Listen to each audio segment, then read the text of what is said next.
Hi everyone, welcome to our channel The Agnis and you are watching the video series on Class 10th Mathematics. Class 10th Mathematics में हम board की preparation start कर चुके हैं जिसमें कुछ chapters मैंने सिलेक्ट किए हैं जिसके लेवल 2 के क्वेश्चंस मैं आपको कराऊंगा। तो आज की क्लास में मैं आपके लिए लेके आया हूँ क्वाड्रेटिक इक्वेशन के वो इंपॉर्टेंट क्वेश्चंस जो कि रेगुलरली एग्जाम्स में पूछे जाते हैं। तो स्टूडेंट्स, अगर आप भी परफेक्ट होना चाहते हैं क्लास 10th मैथमेटिक्स में तो इस वीडियो सीरीज को शुरू से लेके एंड तक जरूर देखिए and please don't forget to like, share and subscribe this channel with your friends. Let's get started.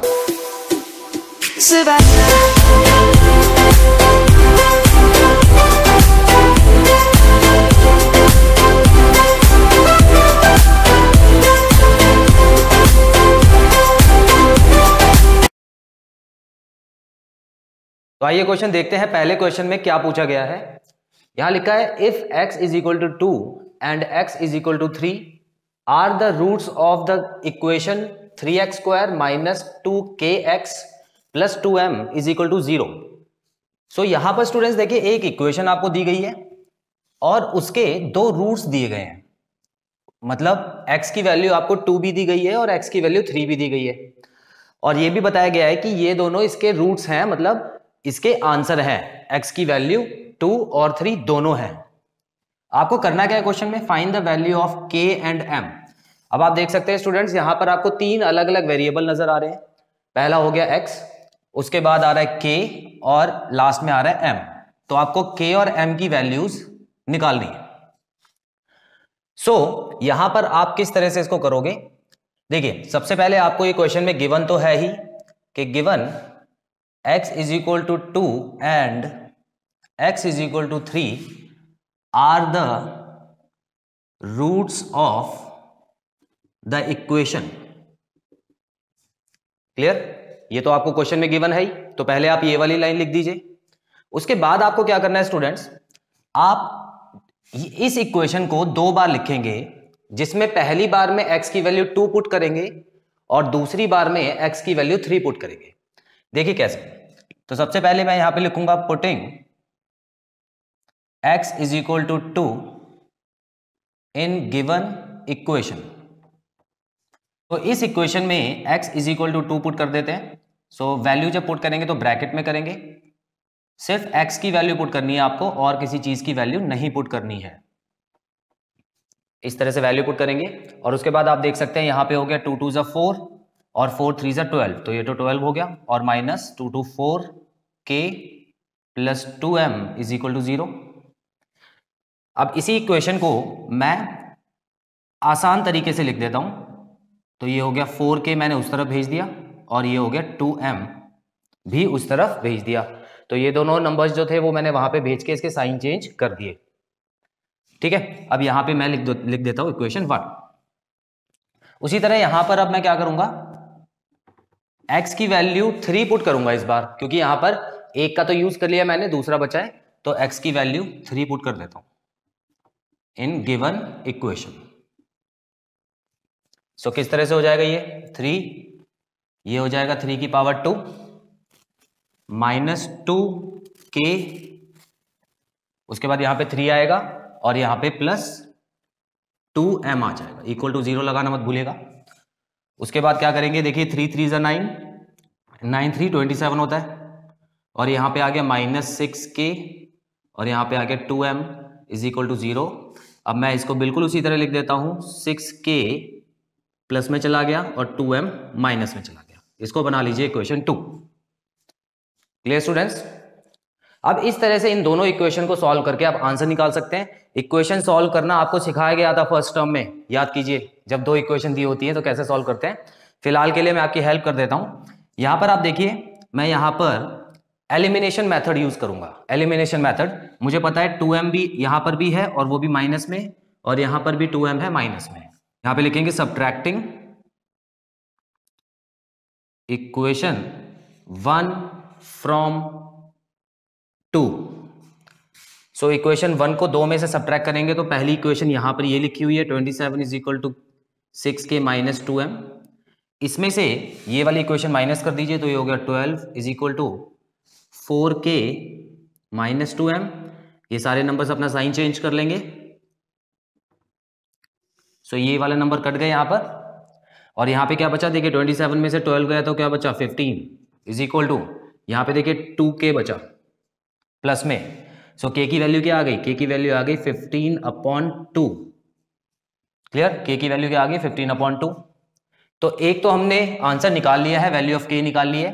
अब इसी k की वैल्यू को आप इन दोनों में से किसी इक्वेशन में भी पुट कर दें तो m की वैल्यू आ जाएगी। फिलहाल मैं इस वाली इक्वेशन में पुट कर देता हूं। तो यहां पर मैं लिखूंगा 12 इज इक्वल टू 4 और k की वैल्यू है 15/2 माइनस 2m। अब इसको आप देख सकते हैं, यहां पे आ गया 2, ये हो गया 15, तो यहां पे आ गया 30 हो गया ये, सो 30 माइनस 2m। क्लियर।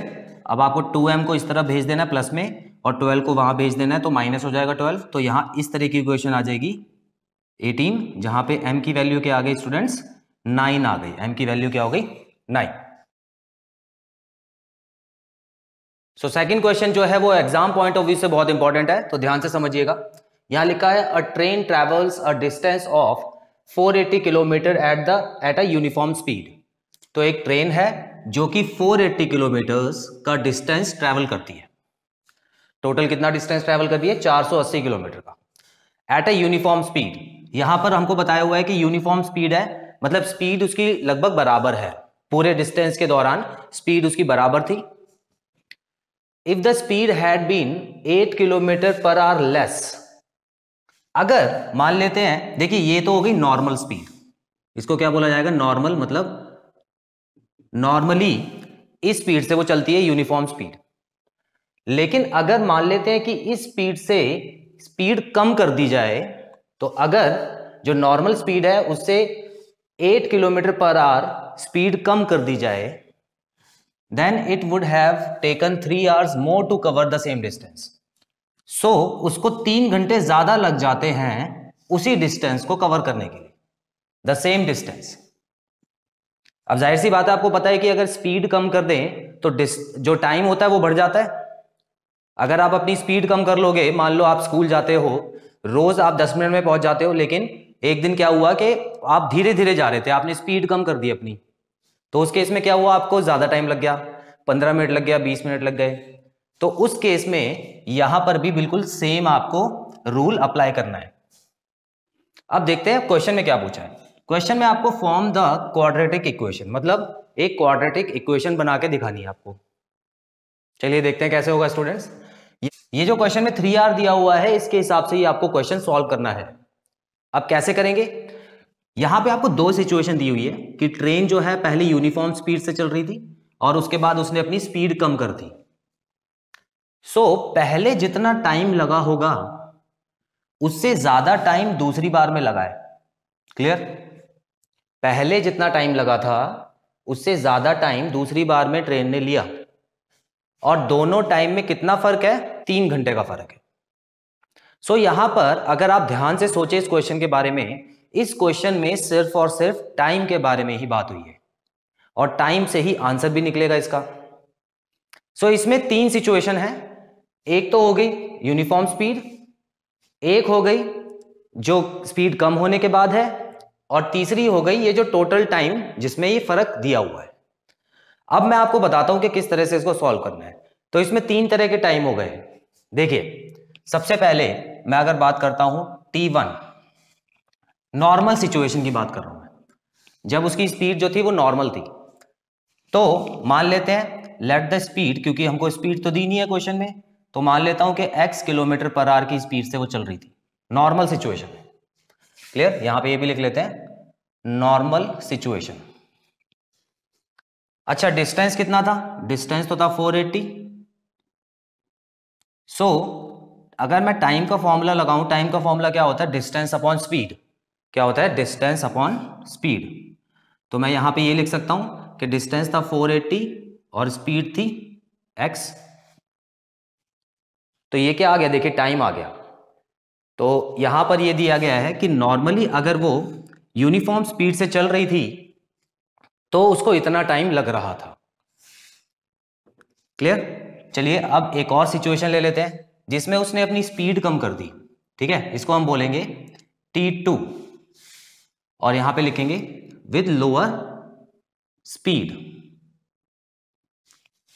अब यहां पर देखिए स्पीड उसकी पहले नॉर्मली कितनी थी, x थी, तो इस केस में देखिए उसने स्पीड जो है वो कम की है अपनी, तो इसका मतलब हो गया x minus 8 kilometre per our. तो उसने स्पीड कम की है तो x माइनस 8, क्योंकि 8 किलोमीटर प्रति घंटा की रफ्तार से उसने स्पीड कम की है। आगे बढ़ते हैं। डिस्टेंस, देखिए डिस्टेंस तो सेम ही है, यहां पे लिखा हुआ है, दूसरे केस में भी जो डिस्टेंस है वो सेम ही है। और अब टाइम निकाल लेते हैं, बिल्कुल सेम फॉर्मूला है, डिस्टेंस अपॉन स्पीड। तो डिस्टेंस आपको दिया हुआ है 480, बिल्कुल सेम, और स्पीड है x माइनस 8। इस बार x माइनस 8 आ जाएगा, और ये क्या है, ये दूसरी सिचुएशन का टाइम है, तो पीछे r लिखिएगा। तो ये देखिए पहला टाइम, दूसरा टाइम, और इन दोनों के बीच में कितना फर्क है, 3 घंटे का, तो ये हो गया तीसरा टाइम। तो 3 सिचुएशन हो गई ना इसमें। अब आपको देखिए करना क्या है स्टूडेंट्स, सबसे पहले तो आप ये देखिए कि इन टाइम में से ज्यादा टाइम कौन सा है, कौन सा बड़ा है। अब जाहिर सी बात है, देखिए यहां पे स्पीड कम हुई है ना, तो टाइम तो इसने ज्यादा लिया होगा, तो टाइम इसका ज्यादा बड़ा होगा। क्लियर, देखिए यहां पर जितनी स्पीड थी उससे कम स्पीड ये ले रही है, तो ज्यादा टाइम भी तो लेगी, तो कम स्पीड में ज्यादा टाइम होता है, तो इसीलिए ये वाला जो टाइम है ये वाला बड़ा टाइम है, ज्यादा टाइम। तो मैं क्या करूंगा, इक्वेशन बनाते समय मैं इसको रखूंगा आगे, और जो दूसरा टाइम है उसको कर दूंगा माइनस। माइनस क्यों किया मैंने, क्योंकि इन दोनों के बीच का ही तो फर्क दिया हुआ है 3 घंटे।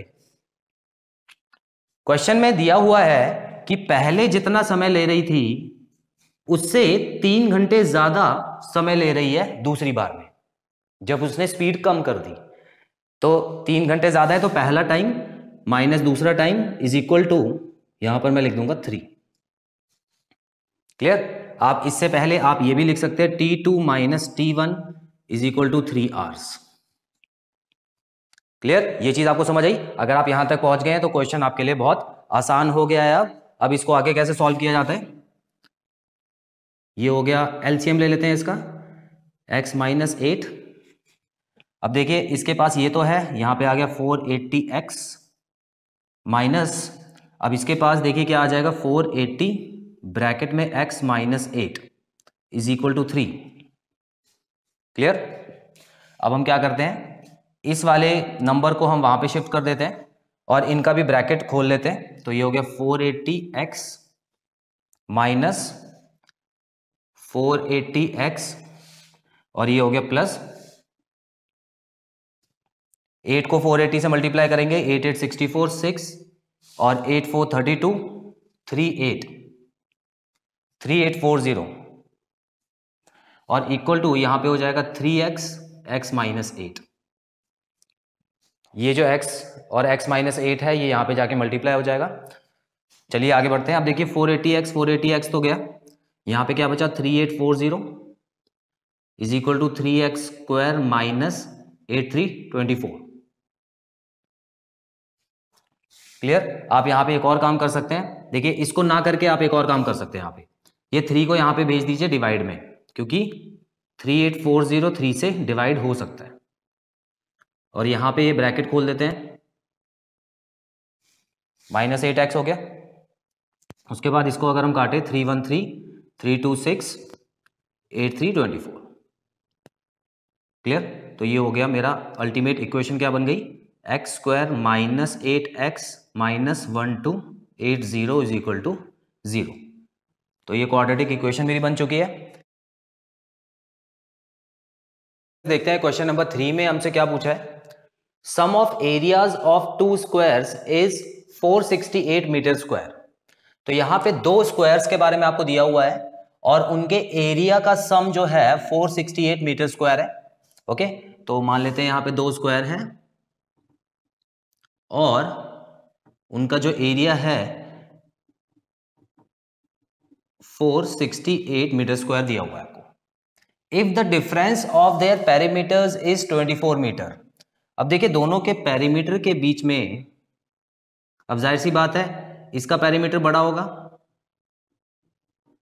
तो दोनों के बीच का जो दोनों के पेरीमीटर के बीच का जो डिफरेंस है वो है 24 सेंटीमीटर। क्लियर? 24 सेंटीमीटर। अब यहां पे ये भी दिया हुआ है कि जो पेरीमीटर है दोनों का, उसके बीच का डिफरेंस है 24 सेंटीमीटर। तो इसका पेरीमीटर बड़ा होगा, इसका छोटा होगा। Clear? Form the quadratic equation finding the sides of the two squares. अब आपको क्वाड्रेटिक इक्वेशन बनानी है जिसमें आपको side of the two squares, मतलब दोनों स्क्वायर के साइड के हिसाब से आपको क्वाड्रेटिक इक्वेशन बना के दिखानी है। अब देखते कैसे होगी। देखिए, साइड्स ऑफ द स्क्वायर बोला है, तो आपको क्या करना है कि लेट जो करना है, आपको जो मानना है वो साइड ऑफ द स्क्वायर ही माननी है। अब कैसे?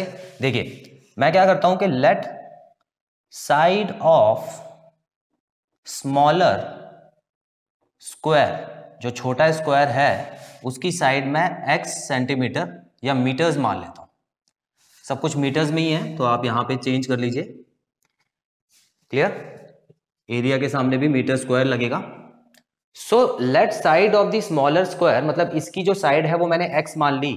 अच्छा, इसके हिसाब से पेरीमीटर क्या हो जाएगा? देखिए, perimeter of smaller square, perimeter हो गया 4x, क्योंकि पेरीमीटर का क्या फॉर्मूला होता है?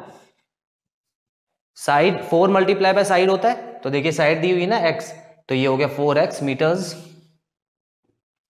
इतना क्लियर? तो देखिए, ये छोटे स्क्वायर की बात हो गई।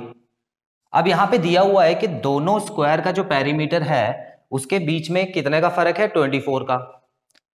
तो मैं मान लेता हूं कि पेरीमीटर, देखिए, पेरीमीटर ऑफ लार्जर स्क्वायर, जो बड़ा स्क्वायर है उसका पेरीमीटर क्या हो जाएगा? देखिए, 4x, ये तो छोटे वाले का था, प्लस 24 कर दूं मैं, क्योंकि बड़े वाले का तो 24 से ज्यादा है। दोनों के बीच में 24 का फर्क होने का मतलब है कि जो छोटा वाला है उसमें 24 जोड़ दूंगा तो बड़े वाले का पेरीमीटर निकल जाएगा, है ना? ठीक है। अब एक चीज देखिए, अब मैं इससे यहां पे साइड निकाल सकता हूं। Therefore side of larger square की साइड कितनी हो गई? इसको 4 से डिवाइड कर देते। देखिए, पेरीमीटर से साइड निकालनी भी तो आनी चाहिए ना। साइड से पेरीमीटर कैसे निकालते हैं? 4 से मल्टीप्लाई करके। और पेरीमीटर से साइड निकालने की बात आए तो आपको 4 से उसको डिवाइड करना है। तो यहां पे 4 से डिवाइड किया मैंने, यहां पे 4 कॉमन आ रहा है इनमें। सो इस तरह से जो पेरीमीटर आ गया वो आ गया x प्लस 6। सॉरी, जो साइड आ गई, जो बड़े स्क्वायर की साइड है वो क्या आ गई? x प्लस 6 आ गई। तो अगर मैं लिखना चाहूं यहां पर x लिख सकता हूं, जो कि मैंने माना था, और यहां पर क्या लिख सकता हूं? x प्लस 6 लिख सकता हूं। पहले तो आप इतना कंसेप्ट क्लियर कीजिए। अब आपको क्या करना है, ये जो आपको एरिया दिया हुआ है इसका यूज करना है। इसका भी तो कुछ ना कुछ यूज होगा ही। देखिए, पेरीमीटर का तो हमने यूज कर लिया ऑलरेडी, एरिया का भी तो यूज करना है। तो अब एरिया का यूज करने के लिए क्या करेंगे?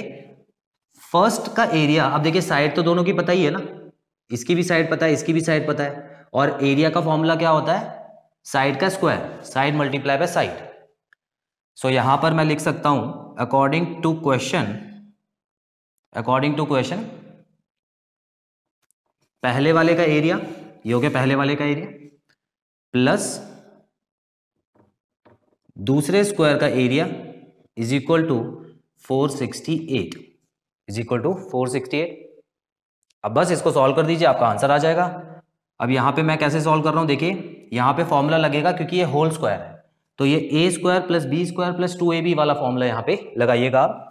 तो ये देखिए, ये हो गया ए स्क्वायर, और ये हो गया बी स्क्वायर 36, और ये हो गया 2ab, 2ab हो गया 12x। अब यहां पे आप देखते हैं एक्स स्क्वायर और एक्स स्क्वायर प्लस हो रहा है, तो ये हो गया 2x का स्क्वायर, और यहां पे आप 36 को वहां पे भेज सकते हैं माइनस में, 12x यहां पे आ गया इक्वल टू 468 माइनस 36। उसके बाद 2x का स्क्वायर प्लस 12x, इसमें से अब माइनस करेंगे तो ये हो गया 432। तो देखिए यहां पर भी हमारी क्वाड्रेटिक इक्वेशन बन चुकी है। अब आप चाहें तो इसको और छोटा कर सकते हैं, इसमें से 2 कॉमन ले लीजिए, x square plus 6x is equal to 432, और 2 को वहां पे डिवाइड में भेज दीजिए तो आपका आंसर क्या आ जाएगा, 216। X square plus 6x is equal to 216। Students अब बारी है क्वेश्चन नंबर 4 की। ये भी बहुत इंपॉर्टेंट क्वेश्चन है, तो इसको भी बड़े ध्यान से आप समझिएगा। लिखा हुआ है 2 water taps together can fill a tank in 9 whole 3/8 hours. So यहां पर 2 टैप्स की बात हुई है, और ये जो टैप्स हैं ये दोनों मिलकर अगर एक टैंक में खोल दिए जाएं तो इतना टाइम लगता है, 9 होल 3/8 आवर्स। क्लियर? तो दोनों नल अगर खोल दिए जाते हैं टैंक में, तो मान लेते हैं ये एक टैंक हो गया, और यहां पर एक नल लगा हुआ है, और यहां पर भी एक नल लगा है। सो दोनों से पानी फ्लो हो रहा है। सो टोटल कितनी देर में टैंक भर जाता है, 9 घंटे और कुछ मिनट में। The larger takes 10 hours less than the smaller to fill the tank separately. अब देखिए स्टूडेंट्स, यहां पे सिचुएशन दी हुई है कि मान लेते हैं कि इसमें ये वाला जो पाइप था ये थोड़ा सा बड़ा था, और इसमें से ज्यादा पानी निकलता है, और इस पाइप में से थोड़ा कम पानी निकलता है। आप ऐसे समझ लीजिए। क्लियर? तो इस तरह से इसका डायग्राम बनेगा। डायग्राम सिर्फ आपको समझाने के लिए बना रहा हूं, आपको ये बनाने की जरूरत नहीं है।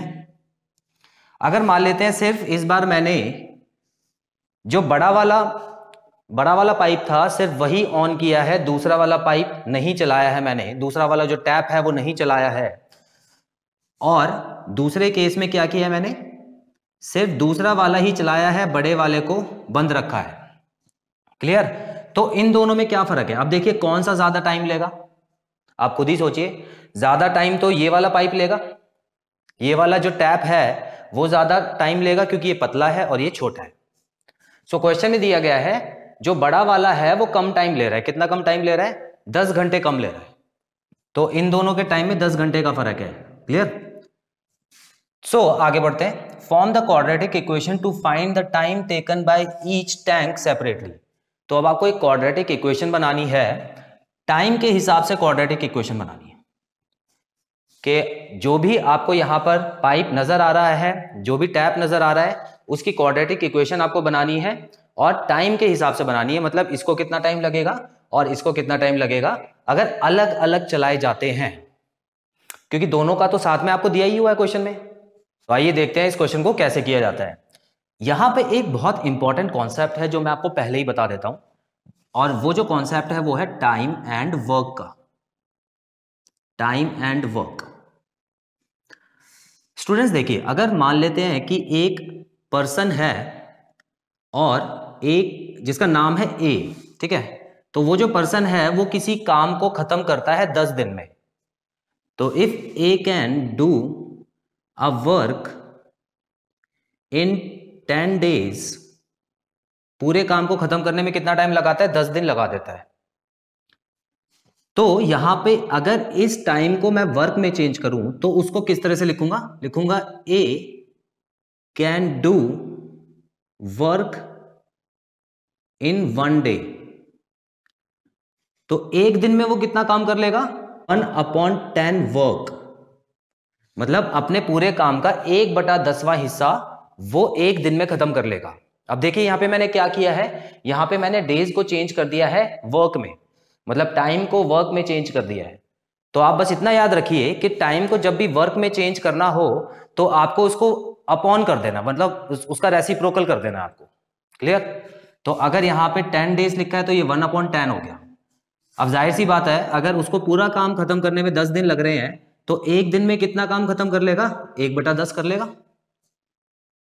क्लियर? तो यही कॉन्सेप्ट आपको इसमें यूज करना है।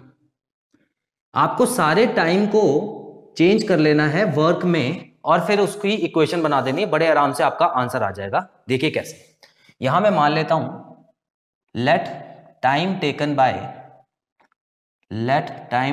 बाय स्मॉलर टैप, तो हो गया x आवर्स। क्लियर? मान लेते हैं कि छोटा वाला जो टैप है वो x घंटे ले लेता है पूरे टैंक को भरने में अकेले। सो यहां पर अगर मैं इसको वर्क में चेंज करना चाहूं तो smaller pipe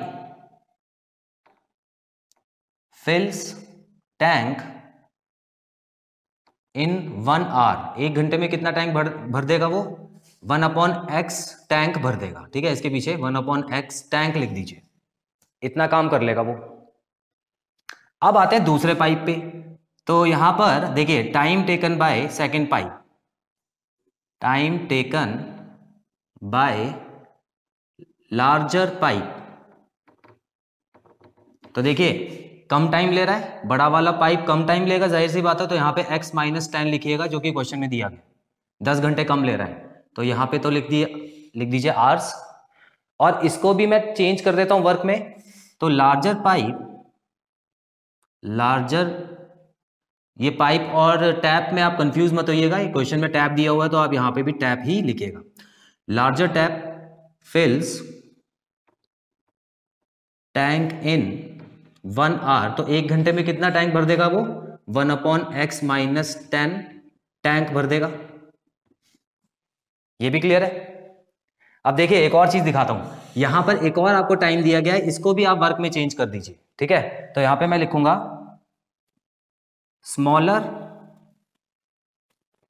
and larger both कितना टाइम लेते हैं टैंक को फिल करने में? 3/8 आवर्स लेते हैं, जो कि हो गया 75/8 आवर्स। तो 1 घंटे में कितना टैंक भर देंगे?